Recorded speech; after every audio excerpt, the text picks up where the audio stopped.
한시로 맞춰놓고 시험을 보게 했어요. 파트 1은 3에서 4분 안에, 파트 2는 8분에서 10분 안에. What is the story made me about?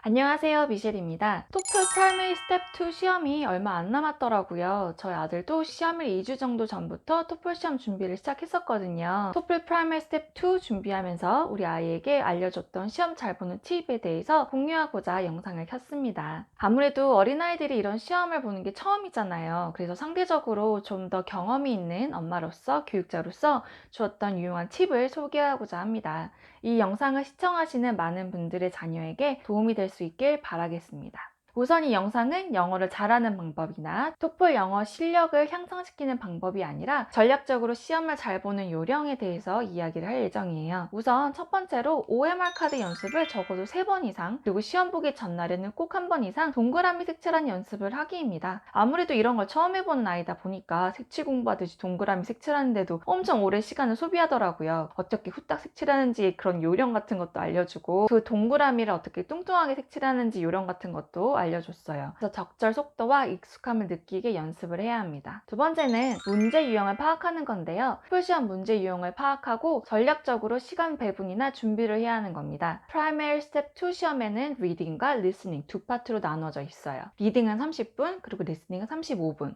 리딩은 총 3파트로 나눠져 있습니다. 두 파트로 나누는 것도 있는데 저는 그냥 3파트라고 얘기해줬어요.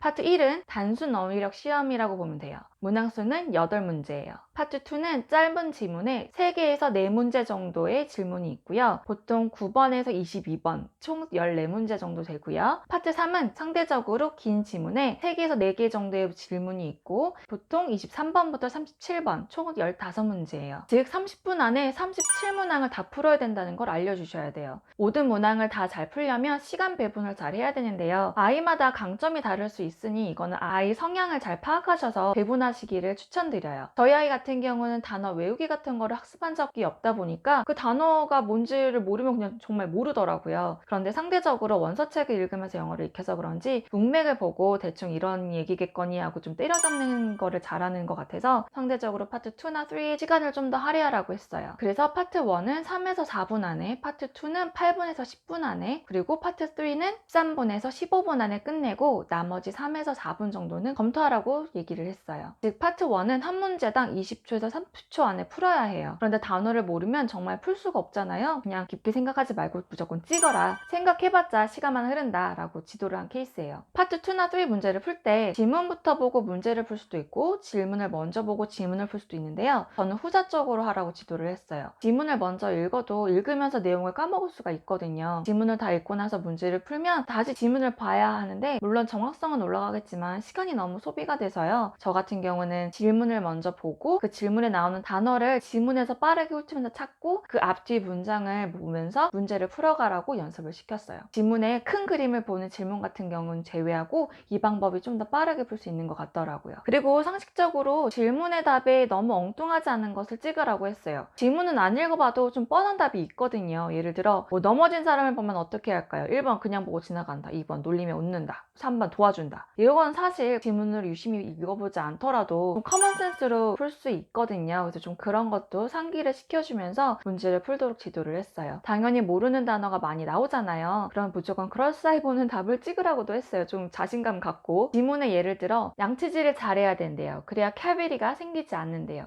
그러면서 질문이 cavity는 무엇인가요? 였어요. 그럴 때 1번 painful tooth, 2번 healthy tooth, 3번 broken tooth. 이 중 답이 무엇일까요? 그러면 이제 무조건 2번은 healthy tooth는 무조건 out, 1번과 3번 중에 헷갈려 할 수 있는데, painful tooth는 몰라도 혹시 pain이란 단어를 어디선가 들어본 적이 있다면 1번을 고를 수 있겠죠. 문제를 풀 때 한개는 무조건 out키는 cross out 하는 그 연습을 많이 시켰어요. 아이가 확실히 이 답이다 그러면서 문제를 풀 수 있으면 좋겠지만 정말 아리송달송할 때가 있잖아요. 그럼 우선 먼저 out 시킨 건 제외하고 고려를 하라고 했어요. 아이가 처음에 문제를 풀 때는 연필 자국 하나 없이 문제를 풀더라고요. 그래서 좀 이렇게 끄적이면서 풀라고 지도도 했었어요. 특히 정말 이건 모르겠다 싶은 건 별표 2개, 다시 돌아와서 봐야겠다 하는 건 1개 이렇게 표기를 하라고 얘기를 했는데, 파트 2와 3은 한 지문에 여러 문제가 있다고 말씀을 드렸잖아요. 그때 1번 문제는 이런 문제들이 있을 수 있어요. What is the story made me about? 그러면 지문 전체의 거를 먼저 알아야 이 문제를 풀 수 있는 거잖아요. 그럼 전 무조건 그 첫 번째 문항은 별표를 치고 2, 3, 4번 이렇게 문제를 먼저 풀으라고 얘기를 했어요. 먼저 풀고 나면 대략 이 지문이 어떤 내용인지를 알 수 있거든요. 그럼 다시 첫 번째로 돌아와서 그 대략적인 지문이 무슨 내용인지를 파악할 수 있어서, 그래서 메인 스토리에 대해서 풀어요. 이런 방법으로 시간을 좀 많이 세이브할 수가 있어요. 그런데 또 이제 별표를 안 치면 첫 번째 문제를 안 풀었다는 걸 곳에 까먹을 수가 있거든요. 그리고 더 심각한 문제는 빼먹은 것도 문제인데 심지어 OMR 카드를 밀려서 쓸 수도 있기 때문에 별표 친 안 푼 문제를 돌아와서 다시 풀으라고 얘기를 해줬고요. 그래서 그거를 좀 한두 번 연습을 하면 아이가 또 쉽게 받아들이더라고요. 그리고 OMR 카드 작성할 때 문제 풀고 동그라미 칠하고 문제 풀고 동그라미를 칠할 때 너무 처음부터 예쁘게 꽉 채워주지 말고 맨 마지막에 한 1, 2분 남겨두고 그때 좀 이렇게 잘 칠하는 시간을 할애를 하라고 했고, 사실은 리딩을 다 끝나고 나서도 리스닝을 할 때 좀 시간 텀이 있어요. 그때 막 열심히 색칠 동그라미 칠하면 되거든요. 그렇게 지도를 했었어요. 질문의 마지막 번호와 OMR 카드에 자기가 기재한 그 번호가 동일한지를 마지막에 꼭 확인을 하라고 얘기를 했어요. 혹시 밀렸었을 수도 있으니까요. 아이들의 집중력이 길지 않기 때문에 리딩을 본 다음에 리스닝을 집중해서 문제 풀기가 상당히 어려워요. 저희 아이 같은 경우도 집중이 잘 안 돼서 순간순간 못 들었다고 하더라고요. 그래서 집에서 시험 공부 및 예비 시험을 칠 때 꼭 1시간 5분을 한 자리에 앉아서 풀 수 있도록 연습을 시켜주셔야 돼요. 이게 은근 정말 긴 시간이거든요. 저희는 그렇게 연습을 못해서 갔는데 그게 좀 아쉽더라고요.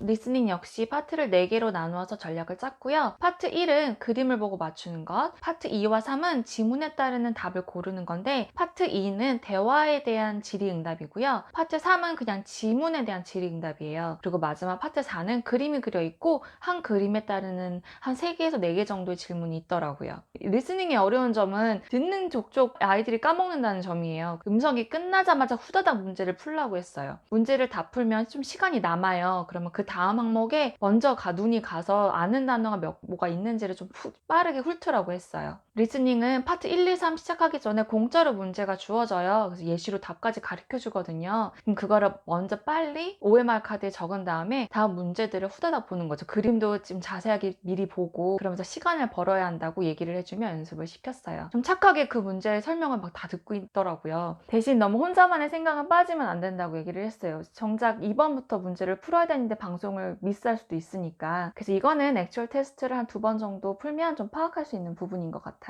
액츄얼 테스트는 시험 공부 시작하기 전, 중간, 그리고 시험 일자 이틀 전에 마지막으로 시험을 봐봤어요.